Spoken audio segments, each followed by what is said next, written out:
there is such a fundamental difference between the way you build out anything sales and marketing for SMB versus enterprise. And so many companies fall into this trap of thinking we have to go to the enterprise. Startups usually start in SMB, and oftentimes they dive into enterprise by hiring an enterprise sales rep, and they're just not ready. Their product's not ready, their marketing's not ready, their process isn't ready. Tell me if you agree or disagree with that. All right, I'm here today with Darryl Praill, CRO of VanillaSoft, to talk all things sales strategy, people, process, and technology. Darryl, thank you so much for joining me today. Eddie, so glad to be here. Thank you for having me. So I'd love to start this off. If you could give a brief introduction as to who you are, what you do at VanillaSoft, and what VanillaSoft does. All right, I am a 53-year-old chief revenue officer who began life as a computer programmer, became a sales engineer, became then a product manager, product marketer, head of sales, head of marketing. It's been crazy. I've bought, I've sold. That's what I do. VanillaSoft, sales engagement platform. We help reps sell more, sell faster across multiple channels. Email, phone, text, video, SMS, you got it. That's what we do. Reps hit their numbers when they use VanillaSoft. That is awesome. That was a great and brief introduction. Tell me a little bit about the structure of your sales and marketing team really quickly. How many people do you have and what different positions and categories are they in? Oh my gosh, so it's just changed dramatically because we just completed an acquisition. If you're watching a video, I've got a wonderful little org chart here. I have to now reference an org chart. That's how sad and pathetic I have become, Eddie. My team, so context, I own all of sales, I own all of marketing. That's the starting point. I do not own customer success or anything else as many CROs do, at least not yet. I'm still working on expanding my empire. And what we've got is we've got multiple product lines. So I have a head of sales for each product line. So that's two people right there. Then one product line, auto close, I have got 3 SDRs and 1 AE. And in my second product line, I have got the VanillaSoft product. I have got 5 AEs and 4 SDRs. So there you go. And then beyond that, I have 3 people in sales enablement. I've got 3 people in revenue operations. I've got 2 people in product marketing, and I have got another 5 people or so in everything corporate marketing. So video production, content writing, social media, etc. Wow. Quite a robust team covering all things sales and marketing. I'm not sure if everyone will know what sales enablement and revenue operations is, and I would love it if you could explain that. No problem. That's a great question. We did not have a sales enablement nor a revOps team when I took over the position of CRO. That was actually the very, very first thing I did, and I can explain it. Revenue ops is, you may have heard it as sales operations, marketing operations. They've been in both organizations. They've fundamentally merged under revenue ops. The whole point of revenue ops is to fundamentally implement the technology stack necessary to support your operations. And then at the same time, give you all the analysis and the data and the insights you need to optimize your operation. So revenue ops is key. That's what makes sure that sales and marketing and the rest of the company all have a holistic point of view. And for me as the CRO, it gives me an official single record of truth that I can point to and say, you're either over delivering or you're under delivering based on this data here.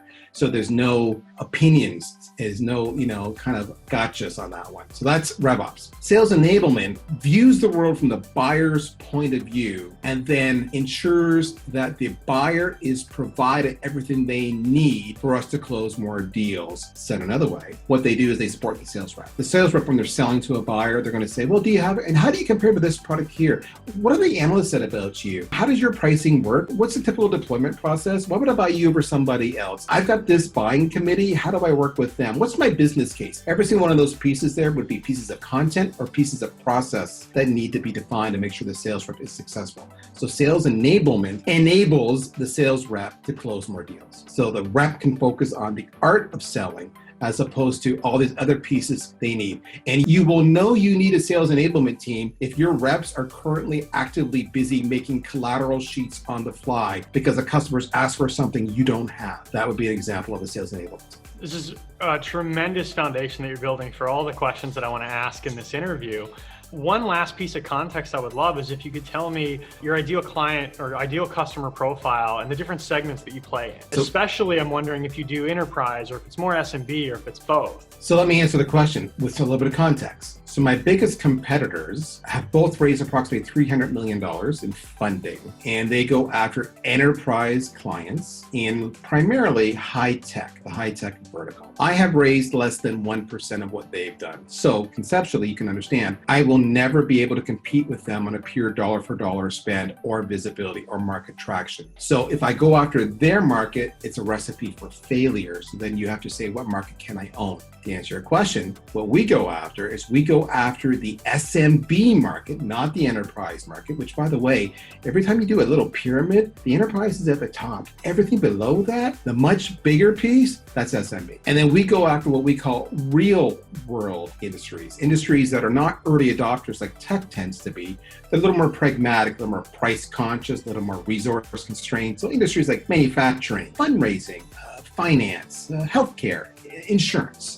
Those are the industries, the verticals that we play in and the markets we play in. That's really helpful. And the reason I ask that is that I think, and I hope you would agree with me, that there is such a fundamental difference between the way you build out anything sales and marketing for SMB versus enterprise. And so many companies fall into this trap of thinking we have to go to the enterprise. Startups usually start in SMB, and oftentimes they dive into enterprise by hiring an enterprise sales rep, and they're just not ready. Their product's not ready, their marketing's not ready, their process isn't ready. Tell me if you agree or disagree with that. So yes.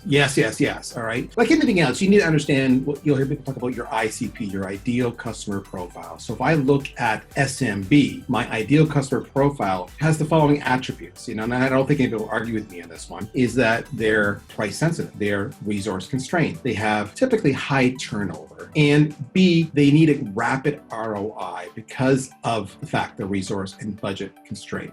Otherwise, they move on. That's the SMB space. So for us, that drives everything. All right. And I'll be specific and say, not only does that drive my value proposition when I'm selling to them and how I differentiate myself from anybody else in space, more specifically, because I'm a SaaS software company, it drives my product roadmap. If I were to go enterprise, it would be a whole different roadmap. It would be a much longer sales cycle. They would expect a much more sophisticated product. There would be many more people involved in the decision-making process. Yes, if you close the deal, it will be a big ass dollar point. That's great, but that could take you a year to close. I can close the deal in a day. So there's pros and cons of both, and you have to staff accordingly. One of the things I'll use as an example to contrast enterprise versus SMB. These days, artificial intelligence, AI, is everywhere. And whenever I go and I try to get, evaluated by industry analysts or thought leaders, they'll say, well, what's your AI strategy? Well, see, the problem with that predicate is that it's based on you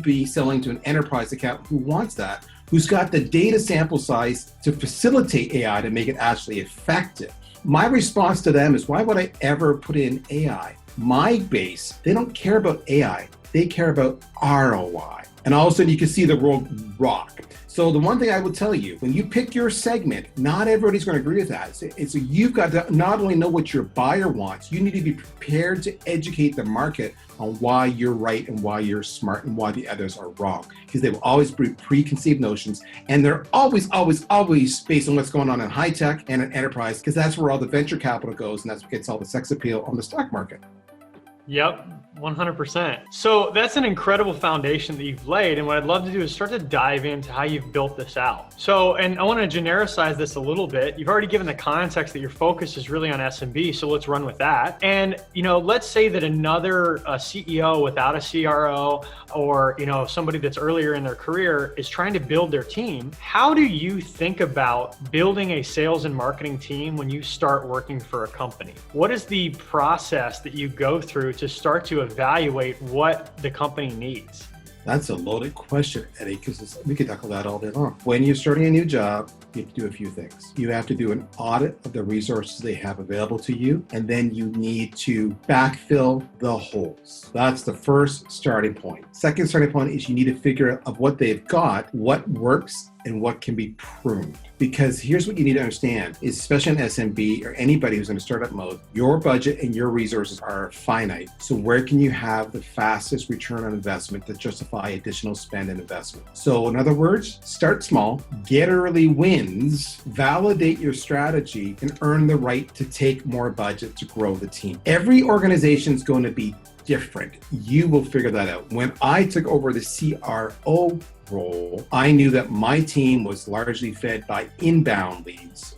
But the problem with inbound leads is that they're small deal sizes, and I wanted larger deal sizes. So I needed to have an outbound strategy. Knowing my markets, I went a vertical approach and implemented account-based marketing. To support account-based marketing, I needed an ABM software package, and I needed a CRM package like Salesforce.com. Therefore, what does that mean I need? That means I need a revenue ops investment that I didn't have before because it was only inbound, because the tech stack got more complicated. And I needed sales enablement because my sales staff didn't have outbound skills. That's where I started, right there. Expansion of the team, buying more pieces after that, that was all down the road once I had established wins. Wow. Okay, that was great. And I couldn't agree more. And this is a lot of what we do and the drum that we beat. I'm always trying to tell customers that maybe aren't as far along the path as you that it's not enough to implement a piece of software or to hire a person. You really need to start to think about the strategy. And what you talked about is that the day you came in,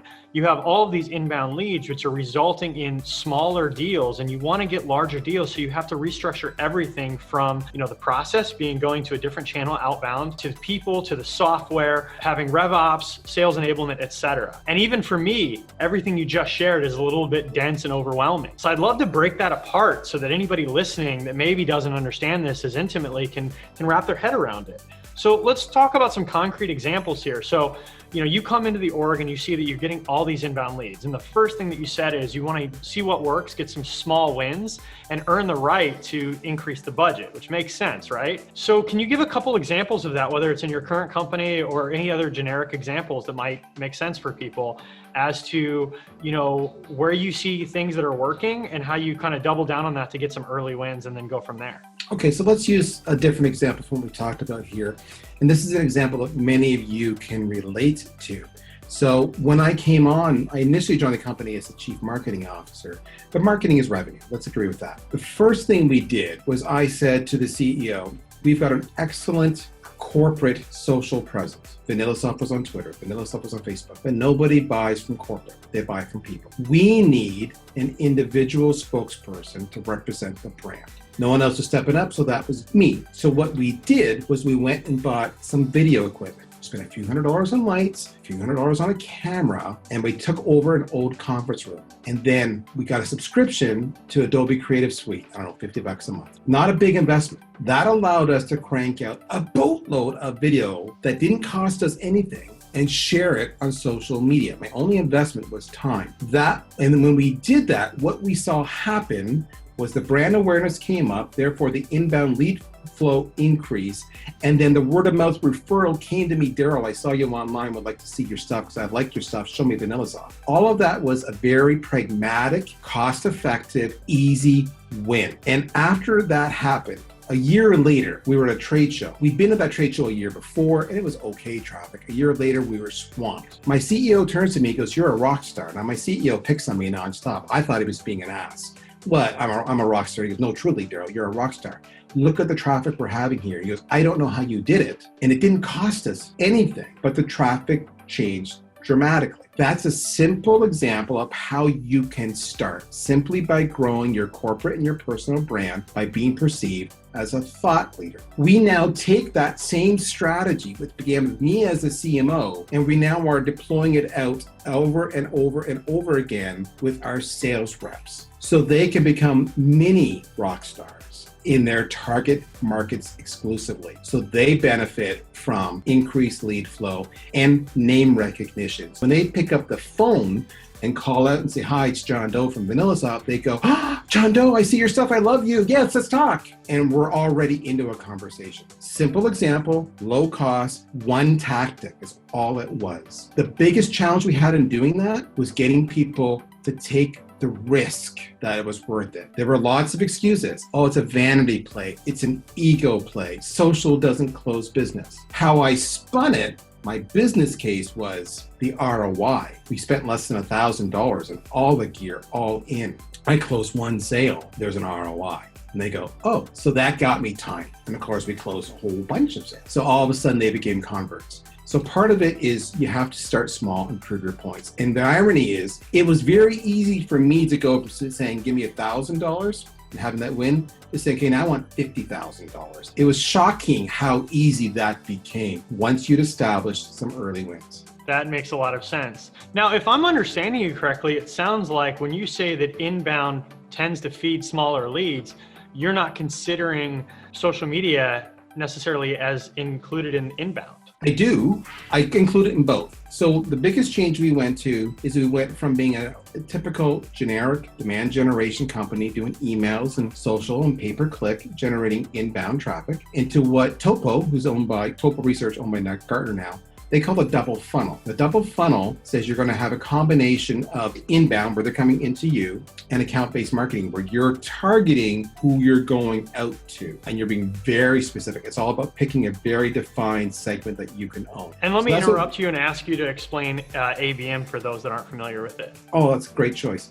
So ABM stands for account-based marketing, and truly all it is you're defining the named accounts, the companies that you want to pursue that match who you believe to be your target audience. So recall in my case, I said I'm targeting SMB and I'm targeting these verticals: insurance, healthcare, finance. So what I did was for every single sales rep, sales team, say in insurance, I would pick for every single account executive, they would have 5 large accounts. Think of them as your whales that they want to go after. And that rep is going to map out each account, 3 people at the low level, 3 people in mid-management, 3 people in the higher executive ranks. And it's going to figure out everything about them, the names, the context, the likes or dislikes, what they care about, what's important in their life. And they're going to reach out to them on a very highly personalized level. They'll have 40 named accounts. So think of these as your typical generic clients. And then the SDRs will have 500 industry accounts. These are more smaller accounts. And the whole point is, these are names. I know them by name. I'm doing pay-per-click advertising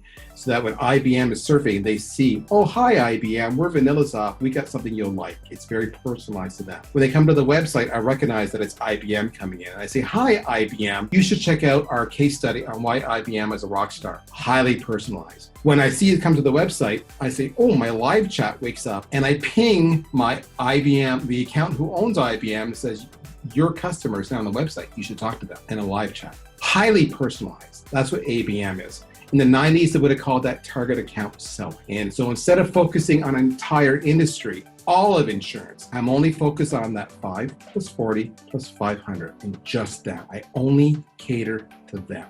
Because when I picked that list, I went through why they care, what their pain points are, any other complementary customers I've got that they might know and can relate to, therefore there's credibility. I've also looked at what their tech stack is. In other words, maybe I can integrate with A, but I can't integrate with B. So on my list, I make sure I'm only targeting people who have A. If they have B, they're not on my list, etc. So you get extremely granular. The hardest part of account-based marketing is picking your list. Makes perfect sense. I'm at a loss for words because I'm just digesting all of it. That was great. One of the reactions that I get from a lot of the people that I speak to in the industries that we both serve, finance, for example, is that they look at this through the lens of, I call Joe at Acme. I know Joe. Joe knows me. I've known him for 5 years, 10 years, 15 years. I'm not getting a deal because I'm sending him an email or because he sees some post that I post on LinkedIn. You touched on this before we started recording. And I'm trying to understand specifically in the strategy that you just laid out with ABM, along with the other things that you've shared, why do you need all of that versus just calling Joe and sending him a personalized one-to-one email saying, Joe, I did a bunch of research and here's my thoughts. Can we get a meeting? That's a brilliant question. Okay, so part of what you need to understand, and you need to understand the buyer's journey, for lack of a better word, how your buyer buys, said another way. I used an example in ABM where I said for every single account, there's a 3x3 grid. Who are the 3 people, think of them as users, who have influence in any kind of buying decision. And there's 3 mid-level people, and then there's 3 executives. So in my case, because we sell a sales solution, the users could be a sales rep or a sales manager. At the middle level could be a director of sales, a manager of sales. In the executive ranks, it might be a head of sales or a head of marketing, or it could be a CFO. Those are 9 different personalities who influence the sales cycle. So in your example, Eddie, of someone came in through word of mouth, why don't I just go right to the decision maker? Well, you should go right to the decision maker. They would be one of those 3 people I put out there at the executive ranks. But that individual on their own never makes the decision. Quite often the way it works is they're the one who has the strategy and says, I think we have a problem here. And you know what? Eddie sent me this document and he got me thinking, and he might be onto something here. Maybe we should talk to Eddie. And now this is where the buying process begins. That prospect turns to his team. He pushes it down to his peers. He pushes it down to the middle managers, and those middle managers push it down to the users, because if the users don't adopt it, then this is a waste of money. You actually end up having anywhere between 5 and 10 people typically in any buying decision. And if you're not reaching out to all of them, then one of two things are going to happen.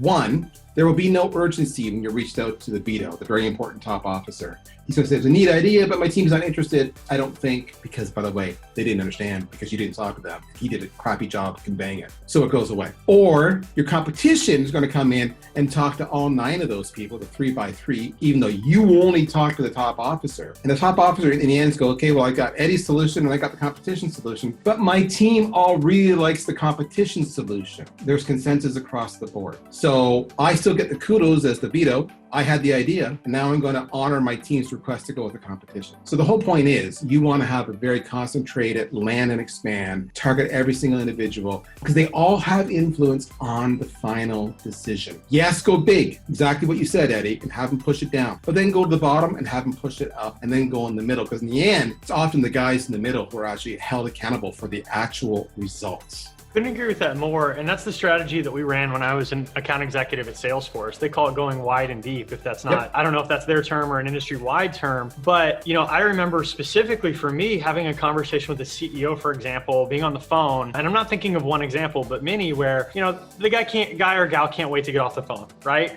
And I'm basically saying, look, can I talk to you? Can I add some value? And they're like, look, I just want to get off the phone. Okay. But if I talk to your team and I can bring something of value back to you, and I would be more specific than that, would you entertain it? Most of the time, they're going to say yes, if for no other reason than to get off the phone. And then I go and I talk to, let's say, for example, this is a CEO of a tech company, and I talk to their head of sales, their head of marketing, their head of operations, their head of client service. I talk to, all the people managing their technology. I talk to their actual end users, and I come back and I say, Mr. and Ms. CEO, here are a couple big problems that you have. By the way, I also went through your website. I read your annual report, if they have that. I watched your interview that you did, and I understand a little bit about your priorities as an organization. And here I have done the homework for you, and I've identified some of the problems that are in the way of you getting to where you want to be. Is this worth a conversation? Now, nothing's a silver bullet, but I found that strategy tends to be pretty highly effective. So what's fantastic about what you just said, and you mentioned it, I want to hammer it. You mentioned as you were talking to all these different people, they're telling you what's going on and why they have pains. Said another way, veto may think this is the problem, but as you work your way down in the organization to go wide and go deep, you start to learn, because these other people open up to you and say, well, yeah, I know management thinks this is the problem, and they're not wrong. But the reason that's a problem is because of this problem. So if you can solve this problem, then that will by default solve that problem. And also you start to realize there's layers of problems. So if you only rely on veto, you only get one small view of the world. Whereas if you can get a bigger understanding, 9 times out of 10, veto says, I didn't know that. You did better research than me. And then they go back and confirm it. Eddie's saying this, is this right? And they go, yep, that's right. We've been telling you this, you've not been listening to us. Oh, I get it now. Okay, Eddie, you're saying you can solve my problem and their problems? Yes, I am. Let's talk. So all of a sudden it goes from a nice to have to a must have. 100%. And I remember something I read in college. I went to undergrad business school, and so a lot of people want to go into consulting, right?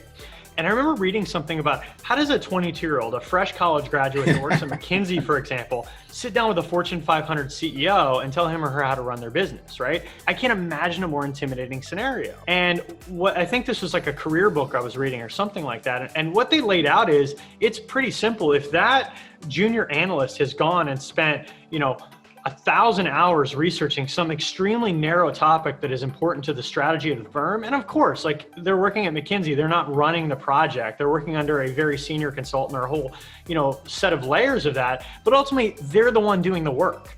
And so when they're in the board meeting and the CEO turns to them and asks them, what are your thoughts on opening a manufacturing plant in Vietnam? And they say, well, here's what my 1,000 hours of research has uncovered for you. Now they have a seat at the table, literally and figuratively. And they're paying a fortune for that. A project like that with McKinsey costs millions of dollars. And we pay so much lip service to the idea of consultative sales, but yet if you actually go and do that and you go to talk to everybody and you figure out what the priorities of the firm are and what's standing in their way and you get the perspective of each individual, you're essentially doing that job for free. And so why would the decision makers or the influencers or the users not listen to you?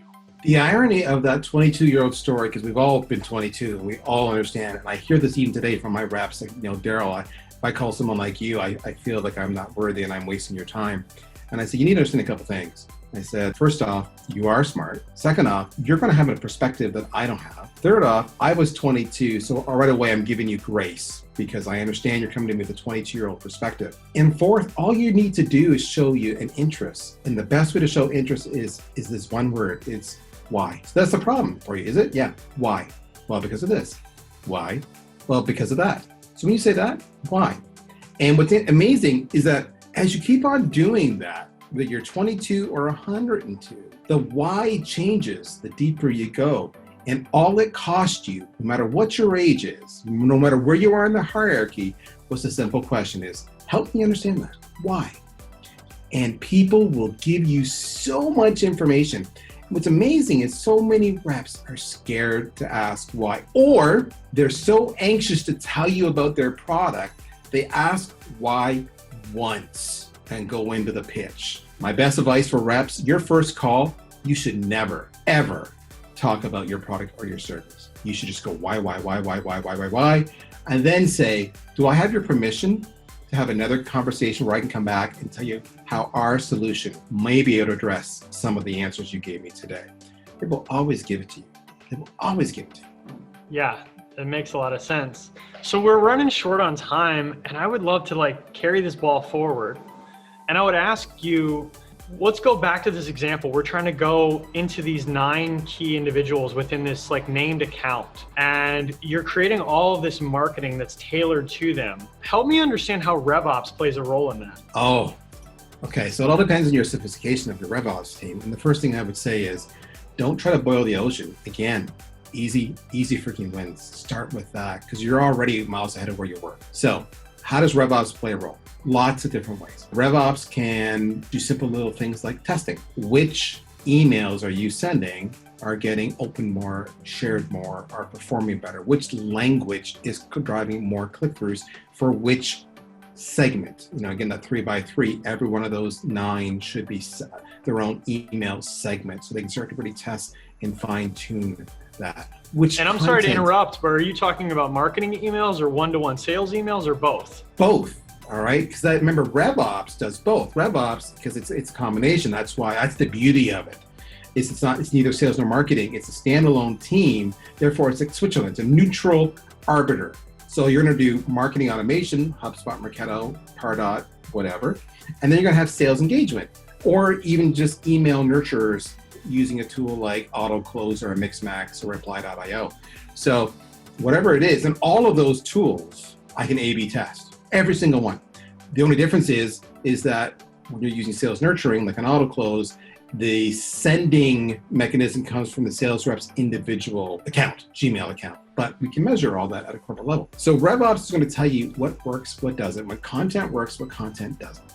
They're going to tell you what topics drive engagement at webinars or podcasts or at live events. All of those are indicators saying this is working and this is not. So it becomes an iterative process. The second thing RevOps is going to do for you is they're going to actually be able to help you attribute the success. So they can look at what marketing programs and what sales are driven by what campaigns or lead sources or referrals or what have you. So now you can optimize your spend. Instead of putting, I don't know where to spend, so I'm going to spend it everywhere. They're going to say, listen, instead of spending $10,000 a month in pay-per-click, let's drop it down to $5,000 and let's put another $5,000 over here into social proof, like reviews, like G2 or what have you, driving that because we get a lot of referrals from reviews. All that analysis, all that testing is what RevOps is going to give you. They're going to help you dramatically increase your conversions and increase your engagement. Makes sense. Well, I want to be respectful of your time, and you shared so many great things with me on this call. So I want to wrap and just say thank you so much for sharing your time here today. I had fun, Eddie. This is the kind of conversation we can do all day long. It's better over alcohol. That's been my experience. But with that said, it's not easy, guys. I'll tell you that. This process, it's not easy. My first month in the job, I didn't sleep. I was anxious. I was frustrated. I was exasperated. I was gobsmacked. It's a dirty process. But if you work through that optimization, you come out the other side and you're high-fiving and everybody's happy and they're making more sales and you're hitting your numbers. So invest the time, the operations, the processes, how you staff, how you enable. It is potentially the most important thing you'll ever do in your pursuit of success. I couldn't agree more. I think as I run a company that's much smaller than yours, the thing I realize is that there's absolutely nothing more important than the people. But then second to that is giving the people the tools they need to be effective. Yes, absolutely.